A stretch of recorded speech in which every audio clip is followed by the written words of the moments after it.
Aleluia! Bom dia, queridos irmãos, uma alegria tê-los aqui diante de nós, é claro que virtualmente, mas virtualmente também vale. Uma alegria poder falar com vocês nesta manhã, quando a palavra de Deus será lida no Salmo de número 64. Uma alegria, queridos, podermos nesta manhã cultuarmos, exaltarmos e louvarmos o nome do nosso Deus. Hoje tem se falado muito na questão de grupo de risco. Existe um grupo de risco, pessoas com mais de 60 anos, pessoas com doenças existentes, pré-existentes, pessoas com comorbidades, com vários tipos de doenças. Mas eu acredito, queridos, que existe um outro grupo, não apenas o grupo de risco, mas existe um outro grupo, conhecido como o grupo dos protegidos. O grupo daqueles que são guardados pelo poder, pela misericórdia e pela graça do nosso Deus. O salmista no Salmo 91, ele diz que aquele que habita no esconderijo do Altíssimo e descansa à sombra do Onipotente, ele diz no versículo 4, cobrir-te-á com as suas penas, e sob as suas asas estarás seguro. A sua verdade é pavês e escudo. Se nós temos Deus como nosso socorro, se nós temos Deus como nossa proteção, nós fazemos parte do grupo dos protegidos. Não significa que a gente não vai ficar doente. Não significa que eu não possa pegar o vírus e até morrer. Mas significa que Deus promete que vai nos guardar, vai nos proteger, mesmo que a gente pegue. E mesmo que morra. Mas pode ter certeza de uma coisa. Existe um vírus mais letal do que o coronavírus, que é o vírus do pecado. E desse nós já estamos totalmente imunizados, lavados no sangue de nosso Senhor e Salvador Jesus Cristo. E esse, com certeza, não mata apenas o corpo, ele mata o corpo e ainda pode lançar a alma no inferno. Mas o nosso corpo e a nossa alma, ele não lançará no inferno, porque Jesus Cristo já salvou, já selou com o Espírito Santo da promessa. E o nosso lugar é o céu, a Nova Jerusalém, a Canaã celestial. Salmo 64 diz assim, proteção contra os ímpios. E nesta manhã nós queremos falar sobre o remédio contra a língua venenosa. Porque o Salmo fala sobre isso, fala sobre a língua venenosa. O remédio contra a língua venenosa. E o salmista diz, ouve, ó Deus, a minha voz nas minhas perplexidades. Esconde-me da conspiração dos malfeitores e do tumulto dos que praticam a iniquidade, os quais afiam a língua como espada e apontam quais flechas palavras amargas, para as ocultas atingirem o íntegro, contra ele disparam repentinamente e não temem, teimam no mau propósito, falam em secretamente armar ciladas, dizem, quem nos verá? Projetam iniquidade, inquirem tudo o que se pode escogitar. É um abismo o pensamento e o coração de cada um deles. Mas Deus desfere contra eles uma seta, de súbito se acharão feridos, dessarte serão levados a tropeçar, a própria língua se voltará contra eles. Todos os que os veem meneiam a cabeça, e todos os homens temerão e anunciarão as obras de Deus, e entenderão o que Ele faz. O justo se alegra no Senhor e nele confia, os de reto coração, todos se gloriam. Amém.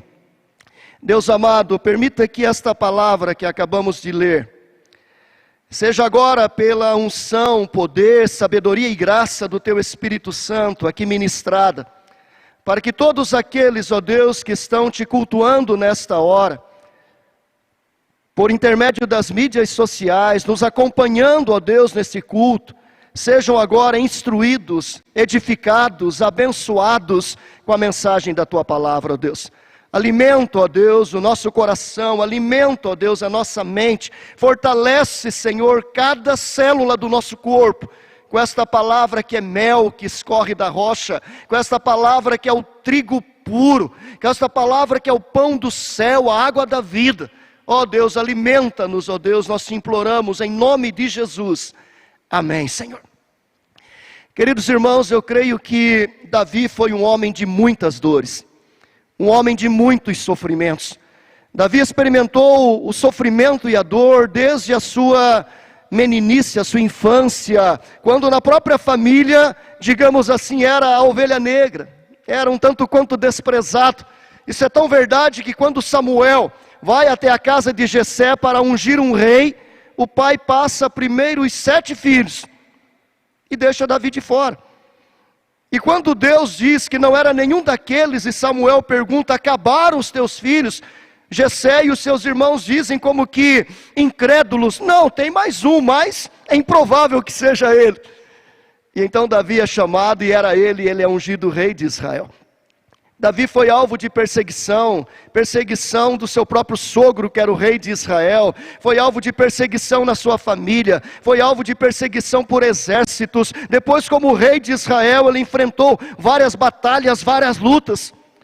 Mas eu creio, queridos, que um dos grandes sofrimentos na vida de Davi foi causado pela língua das pessoas. Não foi por exércitos, não foi por armas, por flechas, não foi por lanças, foi pela língua. A língua machucou muito o coração de Davi. No começo do seu trabalho, do seu ministério, digamos assim, do seu reinado, o seu pai manda Davi ir espiar a guerra, quando Israel estava lutando contra os filisteus, naquele incidente do gigante Golias. E Davi vai, a mando do seu pai, e quando ele está lá, entre os soldados, ele ouve de Eliabe, um de seus irmãos. Está lá em Samuel, 1 Samuel capítulo 17, versículo 28. Ouvindo Eliabe, seu irmão mais velho, falar àqueles homens, acendeu-se-lhe a ira contra Davi, e disse: por que desceste aqui? E a quem deixaste aquelas poucas ovelhas no deserto? Bem conheço a tua presunção e a tua maldade. Desceste apenas para ver a peleja? Percebam, queridos, Davi foi atacado aqui por seu irmão Eliabe, pelo primogênito, atacado com a língua. Ele foi lá cumprir uma missão de seu pai, mas ele é visto pelo seu irmão como alguém que é presunçoso e maldoso. Outro incidente onde Davi é atacado pela língua é quando ele voltava trazendo a arca para Jerusalém. Ele voltava feliz, ele voltava louvando, adorando diante do povo todo, festejando, glorificando a Deus. A arca é colocada no seu devido lugar, ele ora, ele abençoa aquelas pessoas, ele reparte comida para o povo. Mas a Bíblia diz que quando ele chega na sua casa e ele entra, o texto diz lá em 2 Samuel 6,20, voltando Davi para abençoar a sua casa, Mical, filha de Saul, saiu a encontrar-se com ele e lhe disse: que bela figura fez o rei de Israel, descobrindo-se hoje aos olhos das servas e seus servos, como sem pejo, como se descobre um vadio qualquer. Olha, meus irmãos, que palavra dura. Olha que palavra dura. A esposa de Davi, Mical, chega para Davi e diz para ele, depois de uma solenidade, onde ele volta feliz para casa: você agiu hoje como um vadio. Imagine pastor Juliano, pastor Amauri, pastor Leonardo, qualquer um de nós, pastor Léo, pastor Tom, voltarmos depois de um culto abençoado, onde você celebrou, adorou, onde você cantou, aplaudiu, e você chega em casa e a sua mulher, vendo pela internet, diz para você: hoje você agiu como um vadio. É duro, é pesado, é como uma flechada no nosso coração. Mas foi isso que Mical disse para Davi. Davi também ainda foi ferido pela língua de seu filho Absalão. Segundo Samuel capítulo 15, relata Absalão usando a língua para desestabilizar o governo de seu pai. Ele não falou diretamente para Davi, mas ele falou contra o reinado de seu pai. E o texto de Samuel diz: levantando-se Absalão pela manhã, parava à entrada da porta, e a todo homem que tinha alguma demanda para vir ao rei a juízo, o chamava Absalão. Ele dizia: e que cidade és tu? E ele respondia: de tal tribo de Israel é teu servo. Então Absalão lhe dizia: olha, a tua causa é boa, é reta, porém não tens quem te ouça da parte do rei. Dizia mais Absalão: ah, quem me dera ser juiz na terra, para que viesse a mim todo homem que tivesse demanda ou questão, para que lhe fizesse justiça. E assim Absalão roubava o coração das pessoas. Olha, queridos, usando a língua para desestabilizar, usando a língua para envenenar as pessoas, usando a língua para destruir o reinado, a autoridade de Davi sobre o governo de Israel. Queridos, a Bíblia diz que a língua é um pequeno órgão, e ela tanto pode ser usada para adorar e glorificar a Deus, como ela pode ser usada para amaldiçoar. Tiago diz que ela pode causar destruição, é como uma pequena fagulha que pode causar grandes incêndios. Ele diz que ela está carregada de veneno mortífero, é como uma picada de cobra. E aí eu fui estudar sobre as cobras essa semana, e eu descobri que existem 10 cobras que são as cobras mais venenosas do mundo, e uma delas se chama mamba negra. É uma cobra que vive nos desertos da Austrália. A picada dela é tão venenosa que, se ela picar um homem no calcanhar, ele morre em 2 horas se não for tratado. Se ela picar acima da cintura, ele morre em 20 minutos apenas. Apenas uma picada. Com uma picada ela injeta nada mais, nada menos do que 0,3 mililitros de veneno. Mas ela tem na sua bolsa 110 mililitros de veneno. Se ela usasse todo o seu veneno, ela conseguiria matar com uma picada mais de 100 homens, se não fossem tratados. E estudiosos dizem que a picada dela é 100% letal, se não for aplicado o soro, se ele não for tratado, se ele não for medicado. Olha, queridos, a Bíblia está dizendo que a língua é como uma picada venenosa de cobra.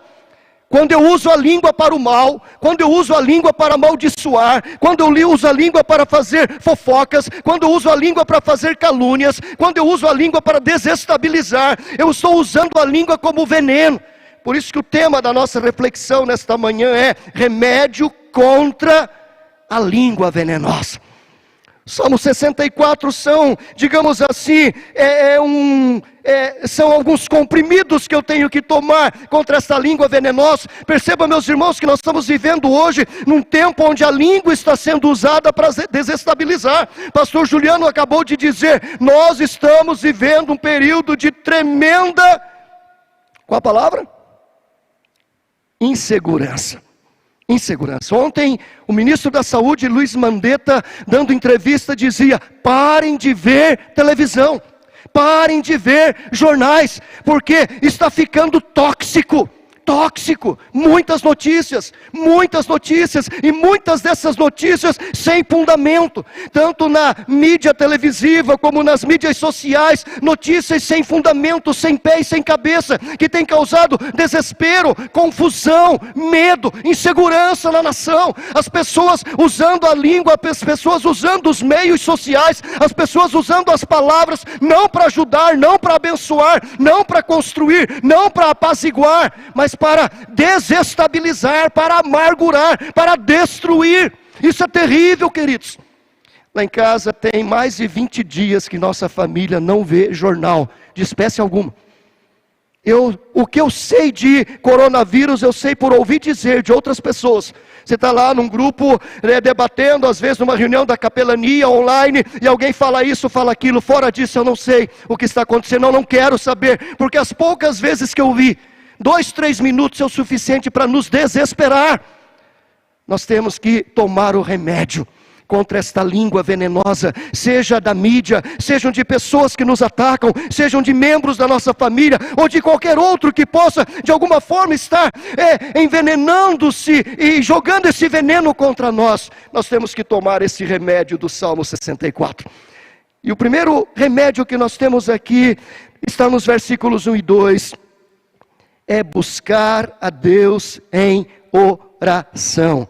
buscar a Deus em oração. Davi diz: ouve, ó Deus, a minha voz nas minhas perplexidades. Eu fui procurar o significado dessa palavra perplexidade. A palavra perplexidade significa confusão, significa espanto, significa dúvida. Uma pessoa perplexa é uma pessoa que está confusa, é uma pessoa que está em dúvida. Davi está dizendo: ouve, ó Deus, a minha voz nas minhas perplexidades, como dizendo: Deus, eu estou confuso, eu estou em dúvida com tudo isso. Eu ouço tantas coisas, tantas notícias alarmantes, eu ouço tantas mensagens, tantas pessoas me atacando com a língua, me ofendendo, e eu estou confuso, Senhor, na minha situação. Então eu clamo pela tua misericórdia, eu clamo, ó Deus, eu levanto a minha voz diante de ti, e eu clamo para que o Senhor preserve a minha vida do terror do inimigo.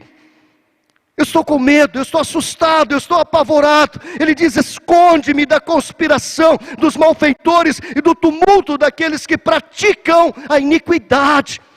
Queridos, quando nós somos atacados pela língua, quando alguém nos ofende, quando alguém nos calunia, quando se ouve uma mensagem duvidosa, sem pé e sem cabeça, coloque esta causa diante de Deus em oração. Coloque esta causa diante do Senhor, dobre o joelho, coloque a sua cara no pó, apresente diante do Senhor a sua súplica, a sua oração. Faça como o rei Ezequias, quando ele recebe aquela carta lá do rei da Síria, falando que iria invadir, queria destruir, que o Deus dele não era nada. Ele coloca a carta diante do Senhor, e ele coloca o seu joelho no chão, e ele coloca a sua cara no pó, e ele diz: Deus, estão aí as ofensas deste rei contra o Senhor. E ele ora, e ele clama, e ele suplica. E Deus age, Deus interfere, Deus intervém. E aquele exército todo é destruído.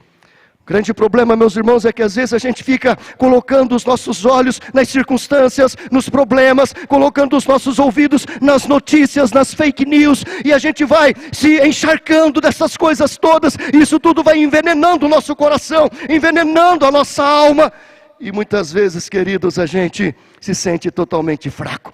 Se Davi ficasse dando ouvidos àquelas palavras, ouvido àquelas acusações, ouvidos àquelas ameaças, com certeza ele seria paralisado, porque é isso que o veneno de uma serpente faz. Ele paralisa os nossos músculos, paralisa os nossos nervos, ele vai nos destruindo de dentro para fora. O veneno é injetado, ele entra na corrente sanguínea, e ele vai liquefazendo o sangue, ele vai destruindo as células de dentro para fora.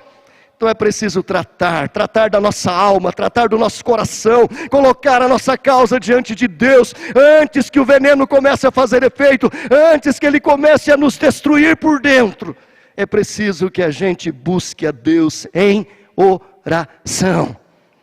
Eu creio que a gente tem que orar o tempo todo, em todo o tempo, mas existem situações em que a gente tem que orar mais, existem momentos em que a gente tem que orar com mais intensidade, existem circunstâncias e adversidades da vida que demandam mais oração, mais oração, mais oração, mais quebrantamento, mais prostração diante de Deus. E eu creio que o tempo que nós estamos vivendo demanda isso. Nós temos agora todo o tempo do mundo, não para ficar perdendo tempo, mas para ficar usando este tempo, para que a nossa vida seja derramada diante de Deus em oração, em quebrantamento, em súplicas diante do Senhor, para que em primeiro lugar cure a nossa alma, cure o nosso coração, cure a nossa mente, cure o foco da nossa vida. Foi isso que Davi fez diante dos ataques da língua. Ele apresentou diante de Deus a sua oração. Ouve, ó Deus, a minha voz nas minhas perplexidades. Ouve, ó Deus, a minha súplica diante daqueles que me atacam, diante dessas línguas venenosas, daqueles que usam a língua como arma, que arremessam palavras venenosas, que são como flechas com pontas embebidas em veneno. Que coisa fantástica. Mas o segundo remédio que nós temos que tomar para combater esta língua venenosa, o segundo remédio é conhecer o caráter do inimigo. É conhecer o inimigo, é saber quem ele é saber como ele age. Do versículo 3 até o versículo 6, Davi vai descrever o caráter do inimigo. Ele diz: os quais afiam a língua como espada e apontam quais flechas palavras amargas para as ocultas atingirem o íntegro. E ele vai descrevendo aqui qual é o inimigo, como é que ele age, qual é o seu caráter, como que ele trabalha. E algumas coisas aqui são significativas, queridos. Ele diz que a sua língua é como espada afiada. A ideia é que eles usam as palavras como venenos, usam as palavras no sentido de envenenar. Eles se aperfeiçoam na arte de ferir com a língua. Usam a língua apenas para enfiar como espada no nosso peito e nos prejudicar. Uma espada enfiada no peito, ela mata. E o objetivo do inimigo é exatamente isso, nos matar. Ele diz que são como flechas envenenadas. A flecha em si já faz um estrago tremendo. Se você for atingido por uma flecha, isso já vai causar um dano grande. Agora imagine uma flecha envenenada. Ela não apenas penetra no seu corpo, rasga o seu corpo e produz dentro do seu corpo toda uma hemorragia, mas ainda uma hemorragia venenosa, porque a flecha tem veneno, veneno letal. Ele diz também que eles atacam de forma inesperada. Ele diz para as ocultas atingirem o íntegro. Contra eles disparam repentinamente, ou seja, atacam de forma inesperada, repentina, sem que a pessoa esteja devidamente preparada. É como aquele caçador que fica de emboscada, esperando o melhor momento para atacar a sua presa. São covardes. São covardes, atacam pelas costas, atacam a traição, atacam quando você não está preparado para se defender. Ele diz que eles são teimosos em fazer o mal, teimam no mau propósito. Não apenas fazem o mal, mas teimam no mal. Se alguém, digamos, quer aconselhá-los para que eles abandonem aquilo, deixem aquilo, eles dizem: não, eu vou continuar fazendo desse jeito. Não ouvem os conselhos, são teimosos em fazer as coisas erradas. A Bíblia diz que eles sempre agem às escondidas, falam em secretamente armar ciladas e dizem: quem nos verá? Agem sempre às escondidas, agem sempre às ocultas, de forma oculta, de forma escondida. O texto ainda diz que eles são como um abismo. Eu não sei se você tem ideia do que é um abismo, mas o texto diz que é um abismo o pensamento e o coração de cada um deles. Abismo é aquela coisa onde você cai, digamos assim, não tem fim, algo profundo. É assim que é o inimigo. O caráter do inimigo, o caráter daquele que estava atacando Davi, eram pessoas venenosas, eram pessoas que atacavam com flechas, eram pessoas que atacavam de forma repentina, eram pessoas que teimavam no seu mau propósito, eram pessoas que agiam às ocultas, às escondidas, eram pessoas que, uma vez estando diante dos seus ataques, os ataques deles é como um abismo. Queridos, nós precisamos conhecer o caráter do inimigo, saber quem está nos atacando. Quando alguém é picado por uma cobra, uma das orientações que é dada é: leve a cobra com você. Leve a cobra com você para que o médico, aquele que vai atendê-lo, saiba que cobra é e saiba aplicar o soro correto e não o soro errado. Então nós precisamos saber quem é o nosso inimigo. Nós estamos aí hoje diante desta pandemia, e eu creio que a pandemia maior não é do coronavírus, a pandemia maior é da internet vírus, é das informações vírus, é de toda esta reportagem, essas notícias conturbadas, confusas, perplexas. E então eu tenho que saber a fonte, saber quem é, quem está dizendo, de onde veio, isso é certo, isso não é certo. Eu prefiro nem ouvir. Mas se você ouviu, se informe. Se informe. Antes de se alarmar, antes de repassar, antes de ficar preocupado, antes de se angustiar, vá realmente investigar se isso é desse jeito ou se não é. Isso com certeza vai trazer muito mais tranquilidade. É muito melhor conhecer o inimigo, saber contra quem nós estamos lutando, saber quem é que está nos atacando. Davi tinha consciência disso. Um terceiro remédio, queridos, que nós aprendemos aqui, nesses remédios contra a língua venenosa, não apenas buscar a Deus em oração, não apenas conhecer o caráter do inimigo, mas em terceiro lugar, confiar na justiça divina. Versículos 7 e 8 dizem assim: mas Deus desfere contra eles uma seta, de súbito se acharão feridos, de sarte serão levados a tropeçar, a própria língua se voltará contra eles, todos os que os veem meneiam a cabeça. Impressionante, queridos, como Deus tem a habilidade de transformar coisas más, coisas ruins, em coisas boas. Deus tem a habilidade de agir de forma poderosa e milagrosa. Então, queridos, nós temos que confiar na justiça de Deus. Confiar que Deus fará justiça, não é termos um espírito de vingança, não é isso que Davi está nos ensinando.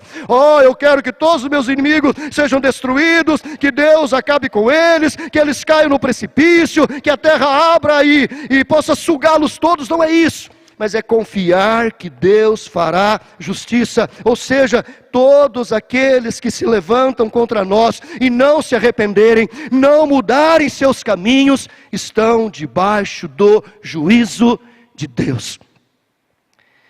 Eu já vivi momentos muito difíceis na minha vida. No meu ministério, nesses 31 anos de ministério, eu já tive lutas muito grandes, já tive pessoas que se levantaram contra mim, na própria igreja, presbíteros que me acusaram de coisas que eu jamais pensei, quanto mais fazer. Mas houve um tempo, querido, que eu estava lendo a Bíblia, eu leio a Bíblia todo ano, estou terminando de ler a Bíblia todo esse ano, comecei 1º de janeiro, e ontem cheguei no capítulo 10 do Apocalipse. Hoje, se Deus quiser, eu acabo os outros 12 versículos que faltam. E aí vou começar a ler novamente toda a Bíblia durante o ano de 2020. E um dia eu estava lá lendo a Bíblia toda e passei naquele texto de Jacó, quando ele vai para a casa de seu tio Labão, e ele vai lá para passar alguns dias, algumas semanas, e acaba passando 20 anos. E nesses 20 anos, Jacó foi literalmente usado por Labão. Ele trabalha 7 anos por Raquel, e no dia do casamento ele recebe Lia. Raquel era bonita, linda, formosa, e ele recebe Lia, uma mulher feia, de olhos embaçados. E quando ele acorda de manhã, olha para aquele canhão do lado dele, ele leva um susto. Angustiado, ele chega para Labão e diz: Labão, mas eu trabalhei 7 anos por Raquel e você me deu Lia. Diz: não é bem assim, aqui a gente não dá mais nova primeiro, que é mais velha, agora você vai me trabalhar mais 7 anos por Lia. E agora tem que trabalhar 7 anos por Lia, que ele nem queria, mas teve que trabalhar por ela. E ele trabalha 14 anos. Depois ele trabalha 6 anos, digamos assim, para sustentar Labão. E a Bíblia diz que nesses 6 anos, por 10 vezes Labão muda o seu salário.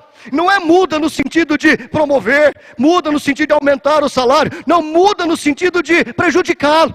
Ele tenta de um jeito e ele ganha, Labão vai lá, muda, e ele ganha, ele tenta. Labão faz de todas as formas para desestabilizar Jacó. Até que 20 anos depois, Jacó não suporta mais e foge. E é lindo, queridos, eu estava lendo aquele texto, e de repente a Bíblia diz que o anjo do Senhor apareceu para Jacó e disse: eu sou o Senhor que te apareceu em Betel. Vai desta terra, volta para a tua parentela. E aí tem uma frase que apaziguou meu coração. Deus disse assim: eu vejo tudo que Labão faz contra você. Eu estou vendo tudo que Labão faz contra você. Queridos, aquele dia meu coração tranquilizou e disse: Deus está vendo. Deus sabe o que as pessoas estão fazendo comigo. Deus sabe o que eu sou, o que eu faço, conhece a minha vida, sabe que eu sou pecador, sabe que eu sou miserável, mas sabe que eu estou tentando acertar. E Deus sabe quem está certo e quem está errado. E daquele dia em diante eu tranquilizei o meu coração. Deus sabe. Queridos, confiar na justiça divina é entender que Deus sabe, Deus está no controle, Deus está agindo. Então nós temos que confiar que Deus fará justiça. E Davi diz que Deus vai agir contra estas pessoas. A Bíblia diz que Deus desfere contra eles uma seta, Deus vai atacá-los. A Bíblia diz que de súbito eles se acharão feridos. vão estar feridos, machucados. A Bíblia diz dessarte, ou seja, da mesma forma, eles serão levados a tropeçar. Eles vão tropeçar e vão cair. E olha que coisa significativa, a própria língua se voltará contra eles. Ou seja, eles nos envenenaram, eles nos atacaram com a língua, eles tentaram nos destruir com a língua. E aqui Davi está dizendo, e eles serão destruídos com a sua própria língua. A Bíblia diz, todos os que olham para eles meneiam a cabeça, ou seja, olha para eles com desprezo, com desdém. É a justiça de Deus. Queridos, Deus fará justiça. A Bíblia diz que no dia do juízo, todos nós seremos condenados pelas nossas palavras. Seremos julgados pelas nossas palavras. Deus vai colocar diante do seu tribunal as pessoas, e cada um vai ser julgado pela palavra que proferiu da sua boca. E aqueles que usaram a boca e usaram a língua para desonrar a Deus, usaram a língua para amaldiçoar pessoas, usaram a língua para caluniar, fofocar, desestabilizar, como esses usaram contra Davi, a Bíblia diz que eles serão envenenados pela sua própria língua, serão julgados e condenados pelas suas próprias palavras. Confie na justiça de Deus. Deus está no controle, Deus está no trono, Deus está agindo, Ele sabe o que está acontecendo, Ele está vendo tudo o que está acontecendo com você, com a sua vida pessoal, com a sua vida familiar, com a sua vida profissional. Se você é alvo de ataque na sua vida profissional, se as pessoas estão traindo você, puxando o seu tapete, Deus está vendo, e no momento certo, Ele age, Ele intervém. Ele tira José de uma cova profunda e coloca no trono do Egito. É assim que Deus faz. Eu fico loucamente impressionado com esse texto. Como que alguém, escravo, de um país que não era Egito, não era egípcio, era um judeu, um hebreu, um escravo, preso, da noite para o dia se torna governador do maior país que existia naquela época. Como, querido? Explica para mim. É Deus. Só que isso levou pelo menos 13 anos para acontecer. 13 anos José esperou para que seu sonho realizasse, mas ele nunca duvidou da justiça de Deus na sua vida. Houve um momento em que aquilo aconteceu. O próprio mordomo que ele revelara o sonho se esqueceu dele. Mas aí Deus faz o rei sonhar. O rei faz Deus sonhar um sonho que não tem interpretação. Melhor, tem, mas ninguém sabe interpretar. E aí então o esquecidinho se lembra. E aí então o esquecidinho diz para o rei, olha, 2 anos atrás, quando eu fui preso, eu conheci lá na prisão um jovem hebreu que me revelou o sonho, tanto meu quanto do padeiro, e aconteceu como ele disse. E então o rei chama José, e José se apresenta. Ele diz, não sou eu, é Deus. Conte o sonho, e Deus terá uma interpretação. E ele conta, e ele interpreta, e ele dá conselhos, e ele se torna o grande governador de todo o Egito. Queridos, Deus está vendo, Deus fará justiça. E o quarto remédio contra esta língua venenosa é entender que no fim Deus será glorificado. É isso que diz o texto, e todos os homens temerão e anunciarão as obras de Deus e entenderão o que Ele faz. O justo se alegra no Senhor e nele confia, os de reto coração todos se gloriam. Queridos, no final Deus será glorificado. Deus será glorificado. Agora eu abri uma conta no Instagram, agora virei um homem da mídia social, que coisa fantástica. E aí ontem eu estava lá passando o dedinho e eu vi uma frase de Billy Graham: eu não tenho medo porque eu já li o último livro da Bíblia, eu sei como tudo acaba. Olha que coisa fantástica. Aí eu fui fazer minha caminhada pelas ruas do Cambuci totalmente desertas, e eu fui com essa mensagem no meu coração: eu não tenho medo, eu já li o último livro da Bíblia, eu sei como tudo acaba. Nosso time está perdendo de goleada, nosso time está perdendo e está sendo feio, o time do inimigo é muito melhor, o nosso time é pior, mas no final, queridos, de forma milagrosa, Deus vai inverter as coisas, o Rei dos Reis vai agir, e eu e você seremos vitoriosos. E quando isso acontecer, a Bíblia diz, todos os homens o temerão. Todos, ímpios ou não ímpios, incrédulos ou não incrédulos, eles vão anunciar as obras de Deus, como ele diz, o outro salmista diz no Salmo de Romagem, quando ele diz: quando o Senhor restaurou a sorte de Sião, ficamos como quem sonha, então a nossa boca se encheu de riso, então entre as nações se dizia. Os ímpios estavam dizendo: grandes coisas o Senhor tem feito por eles. Sim, meus irmãos, quando Deus age, quando Deus intervém, Deus age, as pessoas o glorificam, até o ímpio o glorifica. A palavra de Deus nos diz que quando Jesus Cristo voltar e botar fim em todas as coisas, todo joelho se dobrará diante dele. Os justos e os injustos, os bons e os maus. Queridos, no fim, Deus será glorificado. Eu sei que no fim Deus será glorificado. Nós já conhecemos a história toda. Está revelada no livro dos livros, a Bíblia, a palavra de Deus. Você já sabe disso. Você já sabe disso. John MacArthur diz que o máximo que o mal pode nos fazer é nos apresentar nos braços de Jesus Cristo. O máximo que ele pode fazer é nos apresentar nos braços de Jesus. O que o coronavírus pode fazer comigo? Me matar. Se ele me matar, eu estarei nos braços do Pai. Não é isso que nós queremos, não é isso que nós pregamos. A gente não prega que o céu é um lindo lugar. A gente não prega que estar na presença de Deus é a melhor coisa que existe. Se estar na presença de Deus aqui na terra é a melhor coisa que existe, imagine estar na presença de Deus de forma real. A morte, queridos, nunca será um pavor, desespero para aquele que é crente. Ela é inimiga, sim, mas é uma inimiga derrotada. A morte já foi vencida. O máximo que qualquer coisa neste mundo, pessoas, línguas venenosas, vírus danosos podem fazer contra a minha vida, contra a sua vida, é tirar a nossa vida física, é tombar o nosso corpo. Mas o dia que isso acontecer, nós estaremos nos braços do Pai. Estaremos naquilo que a Bíblia chama de seio de Abraão, nesse estado temporário, esperando a volta definitiva de Jesus, quando adentraremos os portais da cidade santa, para estarmos para sempre com Ele. Creia nisso, confie nisso, acredite que no fim Deus será glorificado, e todos aqueles que são justos. Lembra do começo, quando eu falei que existe o grupo de risco e o grupo dos protegidos? Sim, queridos, todo o grupo dos protegidos estará nos braços do Pai, caminhando nas ruas de ouro da Nova Jerusalém.